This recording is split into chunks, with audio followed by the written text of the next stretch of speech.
नमस्कार दोस्तों, स्वागत है आपका स्टडी आईक्यू में। आज हम लोग बात करने वाले हैं इंडिया और मालदीव्स रिलेशंस के बारे में। हाल ही में एक आर्टिकल आया था ऑब्जर्वर रिसर्च फाउंडेशन में, जहां पे ये लिखा गया था India and Maldives are looking towards a win win situation.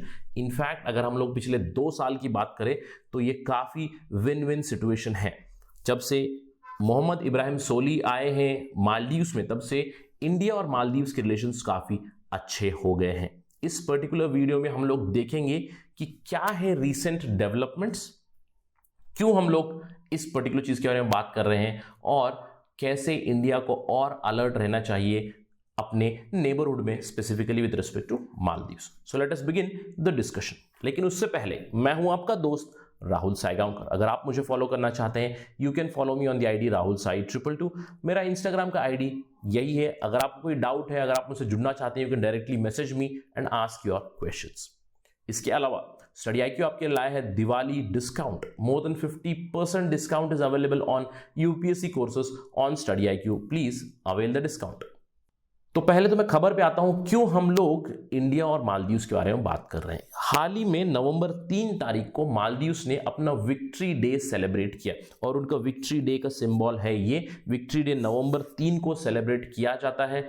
यहां पे उनके जो राष्ट्रपति हैं इब्राहिम मोहम्मद सोली, उन्होंने इंडिया की तरफ एक जेस्चर किया। उन्होंने कहा कि we appreciate India's help and he expressed his gratefulness towards Maldives closest neighbour. उन्होंने कहा कि भारत हमारा आप्त मित्र है। तो ये ऑब्जर्वेशन क्यों इंपॉर्टेंट होती है? ये मोहम्मद इब्राहिम सोली की जो बात थी कि वो इंडिया को धन्यवाद कहना चाहते हैं, उनकी जो मदद मिली है आज तक उसके लिए वो बहुत ग्रेटफुल है। ये क्यों इंपॉर्टेंट होती है? क्योंकि पिछले कुछ सालों से, जब से अब्दुल गयूम राष्ट्रपति बने थे 2013 से, तब से लेकर इंडिया आउट कैंपेन चल रहा था। जो ऑपोजिशन है मालदीव्स में, पीपीएम और पीएनसी, पीपल्स नेशनल कांग्रेस, तो उन दोनों ने मिलकर इंडिया आउट कैंपेन चलाया था। तो हम लोग यहां पे देखें, इंडिया आउट मतलब इंडिया को मालदीव्स में इंटरफेयर मत करने दीजिएगा, इंडिया की तरफ मत टिल्ट होइएगा, please rely on China is the policy of that opposition.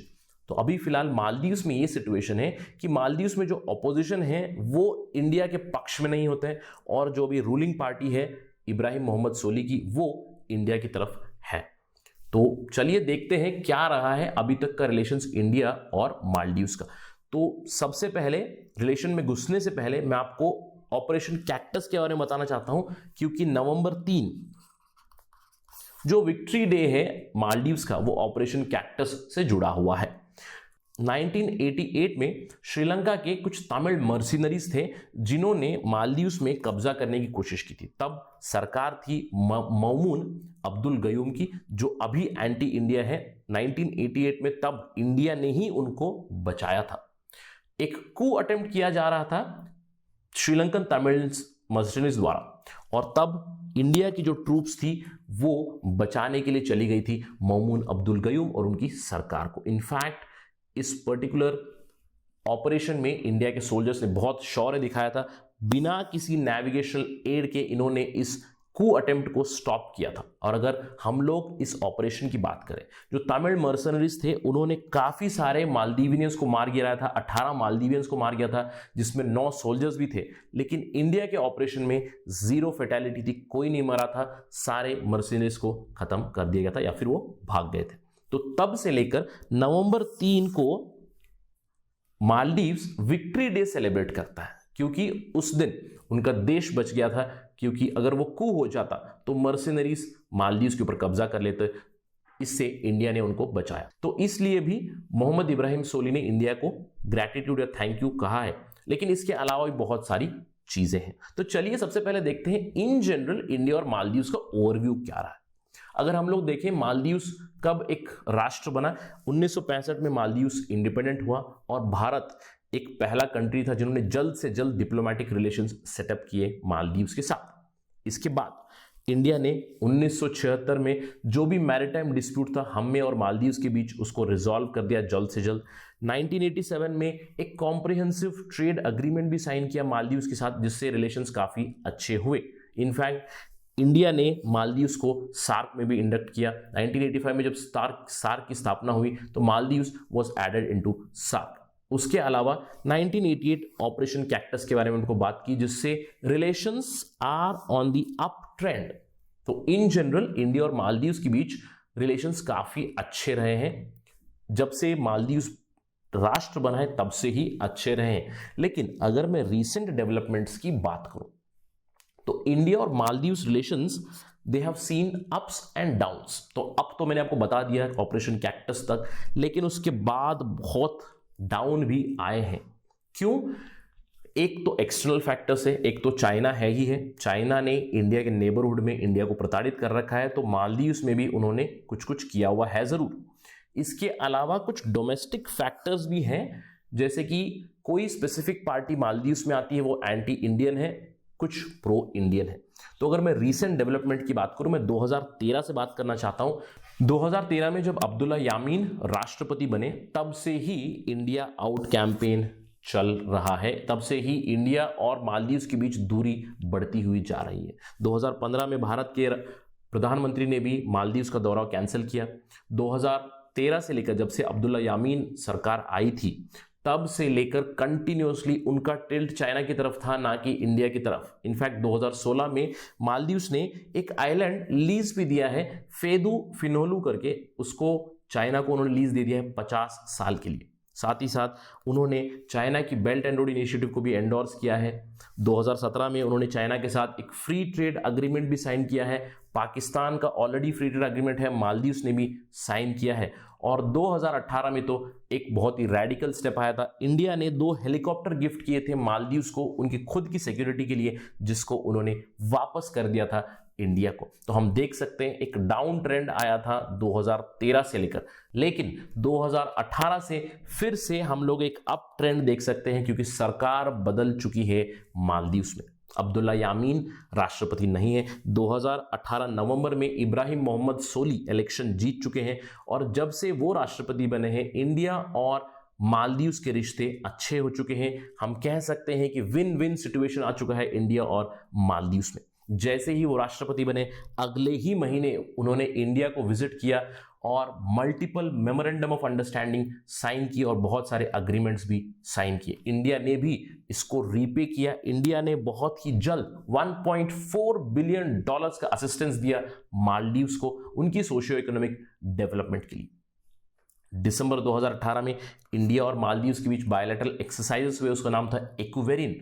और एक बहुत ही इंपॉर्टेंट डेवलपमेंट आई पिछले साल जून में 2019 में मालदीव्स ने प्रधानमंत्री मोदी को सबसे बड़ा उनका सिविलियन अवार्ड दिया, order of the distinguished rule of निशान इजुद्दीन। ये दिया गया हमारे प्रधानमंत्री नरेंद्र मोदी को। अगले ही महीने जुलाई 2019 में इंडिया ने मालदीवियन सिविल सर्वेंट्स को ट्रेन करने की बात की। 1000 सिविल सर्वेंट्स को भी इंडिया ट्रेन करेगा मालदीव्स के। तो हम लोग देख सकते हैं कि 2018 से लेकर 2019 में काफी अच्छे रिलेशंस बढ़ चुके हैं। इनफैक्ट हम लोग देख सकते हैं कोविड-19 के दौरान भी इंडिया ने बहुत सारी मदद की है अपने नेबरिंग नेशंस की। इंडिया ने स्पेसिफिकली एक शिप भेजा था with medicines, with hydroxychloroquine, with all the support available to Maldives and other neighboring nations। तो इसके तहत हम कह सकते हैं कि इंडिया और मालदीव्स के बीच रिलेशंस काफी अच्छे चल रहे हैं। और अभी मालदीवियन प्रेसिडेंट का जो ग्रैटिट्यूड एक्सप्रेस करने का जो जेस्चर है वो दर्शाता है कि बहुत ही क्लोज रिलेशंस हो चुके हैं इंडिया और मालदीव्स के बीच। लेकिन ये जो गुड फेस चल रहा है, इसी के बीच इंडिया को बहुत ही अलर्ट भी रहने की जरूरत है। अलर्टनेस क्यों चाहिए? क्योंकि डोमेस्टिक फैक्टर्स जो है मालदीव्स के, उसके ऊपर एक प्रश्न चिन्ह जरूर उठ जाता है। क्योंकि अभी फिलहाल मोहम्मद इब्राहिम सोली है, और अगर आगे चलकर 2023 में सोली की सरकार नहीं रहेगी तो क्या रिलेशंस खराब हो जाएंगे? इसके लिए इंडिया को तैयार रहना चाहिए, क्योंकि ऑपोजिशन जो है मालदीव्स में, Progressive Party of Maldives PPM और People's National Congress of Maldives, उन दोनों का इंडिया आउट कैंपेन एक चल रहा है। तो इंडिया को कोशिश करनी चाहिए कि कोई भी सरकार आए तो उनके साथ अच्छे से डील करना जाने। Diplomacy is all about that. इसके अलावा अगर हम लोग चाइना की बात करें, चाइना ने ऑलरेडी बहुत इनरोड्स कर दिए हैं मालदीव्स में। चाइना और मालदीव्स का ऑलरेडी फ्री ट्रेड अग्रीमेंट है, तो हम ये नहीं कह सकते हैं कि इंडिया और मालदीव्स के अच्छे रिलेशन चल रहे हैं इसीलिए मालदीव्स और चाइना के अच्छे रिलेशंस नहीं चल रहे। नहीं, चाइना ने ऑलरेडी बहुत ज़्यादा ग्राउंड गेन कर लिया है मालदीव्स में, तो इंडिया को कैचअप करने की बहुत ज़्यादा ज़रूरत है। इसके अलावा एक बहुत ही बड़ा प्रॉब्लम है विथ रेस्पेक्ट टू मालदीव्स, वो है लो ट्रेड का। इंडिया और मालदीव्स का ट्रेड $200 मिलियन के आसपास है, which is very very minuscule. तो इसको बढ़ाने की बहुत ज़्यादा ज़रूरत है। जितना ज़्यादा इकोनॉमिक डिपेंडेंसी लाएंगे भारत, उतना ही ज़्यादा मालदीव्स और इंडिया के बीच अच्छे रिलेशंस और बढ़ जाएंगे, उनकी डिपेंडेंसी हम पे बढ़ जाएगी। That would be good for India. इसके अलावा एक बहुत ही बड़ा प्रॉब्लम है मालदीव्स के साथ, वो है आईसिस का इन्फ्लुएंस मालदीव्स में बहुत ज़्यादा बढ़ रहा है। पिछले कुछ सालों में ये अंदेशा लगाया जा रहा है एक्सपर्ट्स द्वारा कि कम से कम 1,500 फाइटर्स हैं आईसिस के एटसेट्रा मालदीव्स में छुपे हुए। तो ये एक खतरा बन जाता है मालदीव्स के लिए भी और आगे चलकर भारत के लिए भी। तो इन सब चीज़ों पे इंडिया को बहुत ही ज़्यादा अलर्ट रहना पड़ेगा। हाँ, अभी फिलहाल एक विन विन सिचुएशन चल रहा है इंडिया और मालदीव्स के बीच, ये हम मानते हैं, लेकिन इसका मतलब ये नहीं है कि हमेशा चीज़ें हंकी डोरी ही रहेंगी। नहीं, जल्द ही जल्द बदल सकती हैं, क्योंकि इंटरनेशनल रिलेशंस में वक्त बदलते देर नहीं लगता। इसीलिए कहते हैं कि कोई आपका परम मित्र नहीं होता है और कोई अपना परम शत्रु नहीं होता है इंटरनेशनल रिलेशंस में। So India needs to be alert, our foreign policy makers have to be alert with respect to Maldives. That's it from my side on this part of discussion. I hope ये आपके लिए informative था। Thank you very much. जय हिंद।